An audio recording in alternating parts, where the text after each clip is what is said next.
আমরা সেই 16-17 বছর যাবৎ আন্দোলন করতেছিলাম।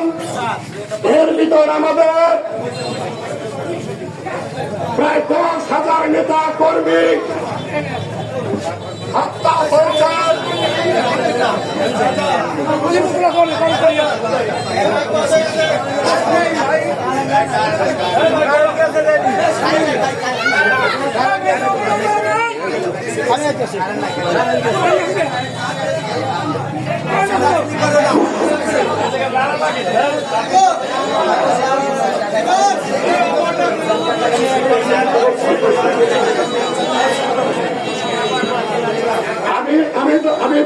আমি রিকোয়েস্ট করছি 1 মিনিট আমি বক্তব্য দিয়ে চলে যাবো।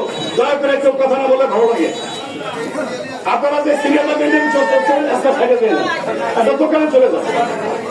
হ্যাঁ মিজান মিজান একটা দোকানে যাও দাদা, একটু আমি বললাম চলে যাও। আমাদের 16 থেকে 18 বছর যাব জাতীয়তাবাদী শক্তিকে নির্মূল করতে চেয়েছিল। এই 16-17 বছরে আমাদের অনেক নেতা কর্মী গুম হয়েছে।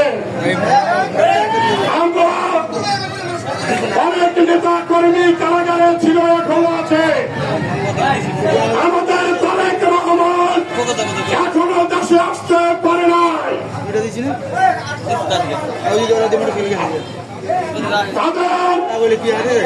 শেখ মুজিবুর রহমান বলেছিল 26শে মার্চের ভাষণে,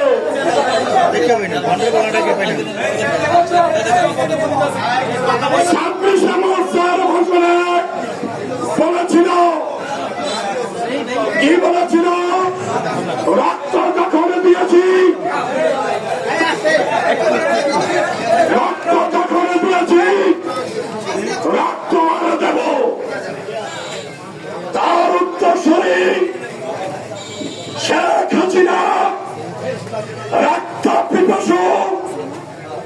সে বলেছে, তার দোসররা বলেছে রক্ত যখন নিয়েছি আরো রক্ত নেব, তবুও ক্ষমতা ছাড়ব না।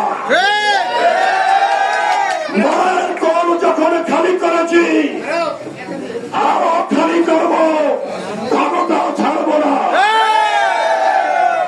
গুম যখন শুরু হয়েছে আরো গুম করব, ক্ষমতা ছাড়ব না। আজকে ধারাবাহিক ভাবে আমাদের এমপি ইলিয়াস আলী থেকে শুরু করে, চৌধুরী আলম থেকে শুরু করে, এ পর্যন্ত 10,000-এর উপরে নেতা কর্মীদের হত্যা করেছে।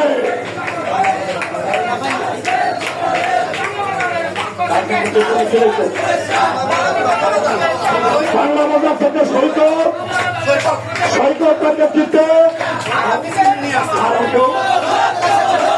সদর উপজেলা স্বেচ্ছাসেবক দলের পক্ষ থেকে সৈকতের নেতৃত্বে বিশিষ্ট আছে। আপনারা হাতে তালি দিয়ে তাদের স্বাগত জানান।